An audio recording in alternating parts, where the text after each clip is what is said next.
चलिए, आवाज नहीं आ रही है श्वेता, हम फिर से चलेंगे, लेकिन इस बीच दर्शकों को बता दें कि पहले तो रिक्रिएशन की इजाजत मांगी गई है, उसके अलावा हरियाणा और राजस्थान, क्योंकि बताया जा रहा है कि आरोपी गुरुग्राम में भी थे। एक जो आरोपी नीलम है वो हरियाणा से संबंध रखती है। ललित झा इस घटना के बाद राजस्थान चला गया था और वहीं पर उसने फोन्स को नष्ट करने की बात कही थी। तो ये भी हो सकता है श्वेता कि वो पुलिस उस जगह पर जाने की कोशिश करे जहां पर कथित तौर पर वो सारे फोन उसने नष्ट किए थे।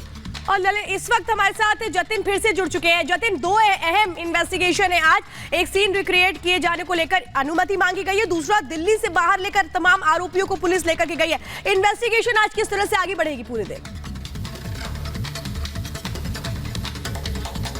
तरीके से नीलम और अमोल की हम बात करते हैं, वो संसद के बाहर ट्रांसपोर्ट भवन के पास पहुंचे। वहां पर तो दिल्ली पुलिस किसी भी समय भी सीन को रिक्रिएट कर सकती है, लेकिन संसद के अंदर, सदन के अंदर जहां से सागर कूदा था, मनोरंजन डी कूदे थे, वहां पर सीन रिक्रिएट करने के लिए दरअसल लोकसभा स्पीकर से परमिशन लेनी होगी। और इसी परमिशन के लिए दिल्ली पुलिस ने जो लेटर है वो लोकसभा सचिवालय को भेज दिया है। उस लेटर की जब अनुमति मिलेगी तब जाकर संसद के अंदर दिल्ली पुलिस पूरे क्राइम सीन को रिक्रिएट कर सकती है। दूसरी तरफ जो जानकारी हमें मिल रही है कि सभी आरोपियों को स्पेशल सेल की टीम, स्पेशल सेल का जो दफ्तर है एनएफसी में, वहां से लेकर निकली थी। नीलम को बकायदा कल शाम 6:30 बजे के आसपास स्पेशल सेल की टीम लेकर निकली थी और अब से कुछ देर पहले ही नीलम को वापस स्पेशल सेल के दफ्तर लाया गया है। सोर्सेज का ये कहना है कि जिन जिन जगहों पर ये लोग रुके थे, यानी कि 10 तारीख को ये चारों आरोपी जो है वो दिल्ली आ गए थे। दिल्ली आने के बाद इंडिया गेट पर किस जगह पर मिले, गुरुग्राम में कहां पर ये सब असेंबल हुए, विक्की के घर ये किस रूट से गए, इन सभी चीजों को जो स्टेटमेंट के आधार पर ये आरोपी स्पेशल सेल को बता रहे,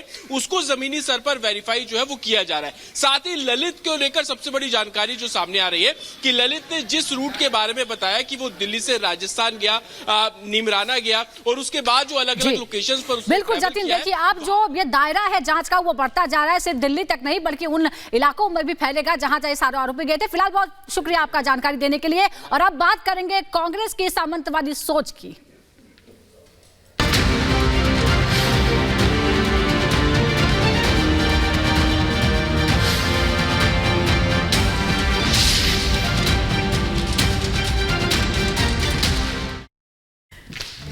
तो देखिए, अब कांग्रेस की बौखलाहट निकल करके सामने आ रही है। अब बड़े आरोप लगाए जा रहे हैं, विवादित टिप्पणियां की जा रही हैं मुख्यमंत्री को लेकर। यह कहा गया हारे हुए सरपंच को मुख्यमंत्री बना दिया गया है। साफ तौर पे कांग्रेस की खींच दिखाता है। बड़ी खबर इस वक्त आपको बता रहे हैं, जिस तरह से विवादित बयान दिया गया है, यह दिखा रहा है कि जब सत्ता की चाबी हाथ नहीं लगी तो कैसे झटपटाहट हो रही है, तिलमिलाहट हो रही है। और अब सीएम भजनलाल पर यह विवादित टिप्पणी की गई है, जिसमें कहा गया है हारे हुए सरपंच को सीएम बना दिया गया। और ये टिप्पणी की गई है कांग्रेस नेता जितेंद्र सिंह की तरफ से, जिसमें वो किस तरह से एक सीएम को लेकर इस तरीके की बातें कह रहे हैं। वो कह रहे हैं जिससे पता नहीं राजस्थान में कितने विभाग हैं, किस तरह का राज चलने वाला है, जितेंद्र सिंह ऐसे तरह के लोग सीएम बन जाते हैं। ये बातें कही जा रही हैं अब कांग्रेस नेता की तरफ से।